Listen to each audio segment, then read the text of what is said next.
তুমি মোবাইলে মানুষের বেডি দেখো, তোমার বেডি এটা সাইলা দেখ। কার বেডি দেখলে তুমি? ছাগল কোথাকার? কার মেয়ে দেখলা? অসভ্য। কোন নর্তকী দেখলা? ওই জানোয়ার তোমার চিনে? তুমি যে তার রূপ যৌবন দেখলা, মজা পাইলা, সে তো বিনিময়ে টাকা রোজগার করে, সে তো পয়সার কাঙ্গাল, সে তো তার রূপ বিক্রি করে, যৌবন বিক্রি করে, দেহ বিক্রি করে, সে তো বেশ্যা, সে তো পতিতা, সে তো অসভ্য।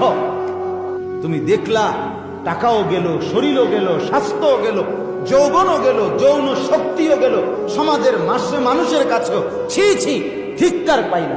এই ছেলেটা বেয়াদব, কোন বেনামাজি, বেহায়া, অসভ্য।